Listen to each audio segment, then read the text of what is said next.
I'm Talabi, AYEGBUSI. The And topic of my study is Beyond Survival, Livelihood Adaptation among Conflict-Displaced Population, the Northwest Nigeria and Maradi region, Niger Republic. The study is a product of 2 months research that was carried out in the two uh, study areas. One is the Kansina, which is located in Nigeria, and the other one is Maradi, located in Niger Republic.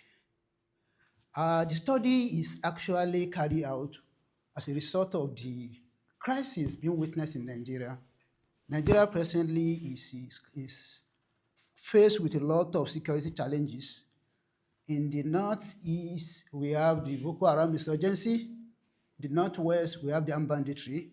While in the north central, we have the Eda and farmer clashes. In the south-south, we have the militancy, while in the southeast, we have the separatist agitation. The southwest is known for its relatively secure area, but recently, the activities of the armed banditry is actually spreading to the area. When we look at the northeast, it has been well researched. A lot of things have been written about the Boko Haram, but the activities of the armed banditry in the northwest has been less researched. But it should be known that armed banditry in the northwest has actually resulted in a lot of displacements and livelihood collapse, forced cross-border migration, and prolonged insecurity. As I have said, existing scholarship has actually worked on the Boko Haram, which are called Boko-centric in the northeast, but that of the northwest have been less researched. Some study on the northwest look at the humanitarian crisis, while some look at the displacing statistics, while limited attention have been paid to the how displaced population actually rebuild their livelihood after displacement. And that is what these studies actually want to address. As I said, the study area, once again, is the Katsina, which is located in the northeast, northwest. Northwest generally is actually consists of 6 states, but the states most affected are the Zamfara, Sokoto, Katsina, and Kaduna. But Katsina state up to be the most affected in time of displacement. As of January 2027, over 680,000 people have been internally displaced across the 4 states, Zamfara, Sokoto, Katsina, and Kaduna, while an estimated 30,000 Nigerian refugees have fled to the neighboring country, especially in the Niger Republic, as a result of armed banditry. The cross-border displacement to Niger Republic is actually facilitated by multiple factors. One is the Niger Republic is very close to Katsina State because of the proximity. Another factor is because they actually share the same identity. They are both Hausa Fulani speaking, and also they have these kinship ties. That's actually facilitated the cross-border migration to the neighboring country. The concern is displacement is not only about mobility. The major concern is after the displacement, how do those that have been displaced, how do they survive? And that is actually central to the studies.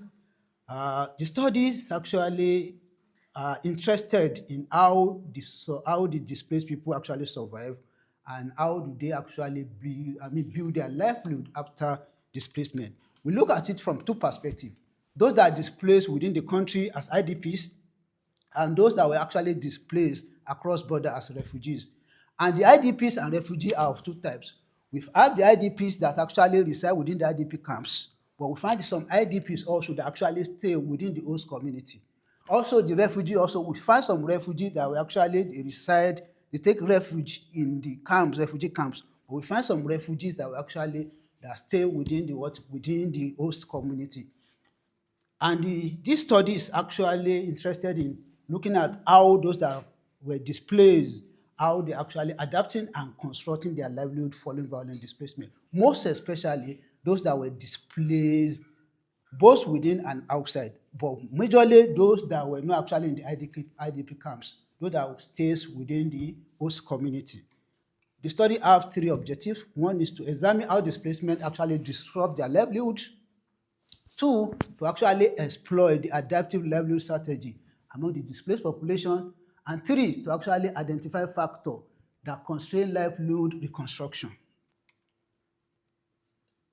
This study is actually significant. Empirically, the study will provide evidence from displaced person, host community, and local leader. And this actually form the population of those that actually interview.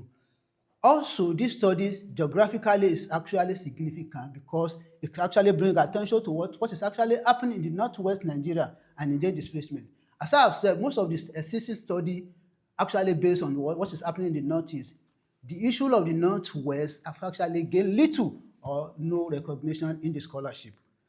And conceptually, the study actually advanced the adaptive survivor to explain livelihood reconstruction under precarity. Lastly, the study provided evidence for livelihood-centered humanitarian interventions. Literature has actually documented how armed banditry resulted in insecurity and how weak governance is partly responsible for armed banditry. And the humanitarian cause by armed banditry are well documented in the literature. The forced displacement, the aid dependency, and potential concern all have been addressed in the literature. But what's actually missing that this study is actually interested in is the limited understanding of livelihood adaptation after displacement, particularly in the informal and cross-border setting. Because the former setting, which I call those that were with the IDP camps, have actually been looked at, like the Ojewole in 2025, actually look at how those who were in the former setting, how they survived.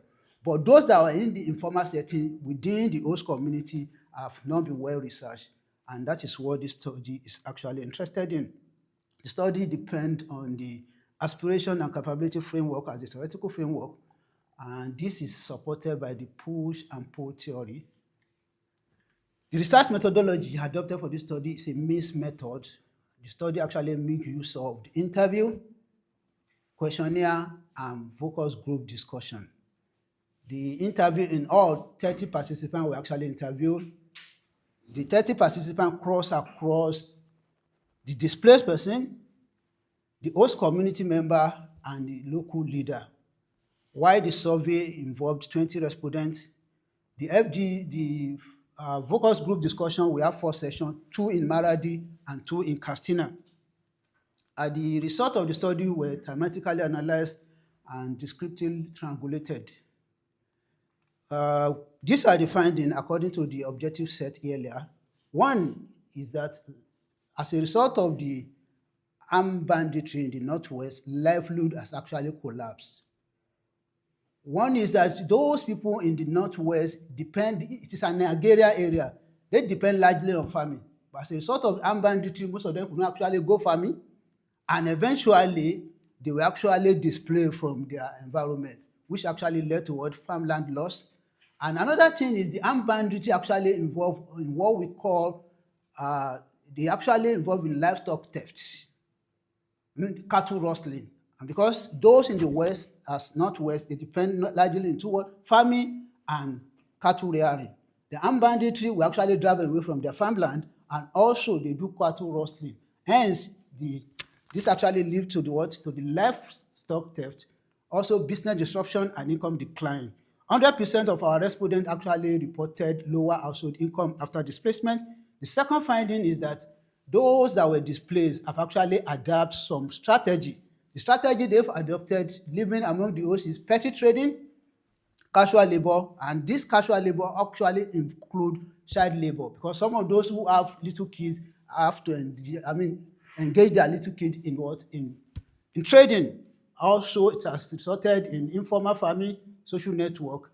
Women among those that were displaced rely on informal trading, saving group, and household entrepreneurship. The third finding is the barrier to the livelihood recovery. One is insecurity, has been a major barrier. Lack of capital also has been a major another barrier. Unstable jobs, inadequate aid, because often when the aid is coming, those that were in the camps that are being actually taken care of, those that live among the household were not actually taken care of by the aid. And so the inadequate aid is one of the challenges faced by this set of people. Also, resource competition between the displaced people and the host community, because most of the host community have meager resources, and when the displaced people actually join them, there is a serious resource competition. The core argument of this study is that conflict-displaced populations are not passive victims, rather they actively reconstruct livelihood through adaptive survival strategies. However, livelihood rebuilding remains fragile, incomplete, and deeply constrained. Forced displacement should be understood as socioeconomic rupture rather than merely physical movements.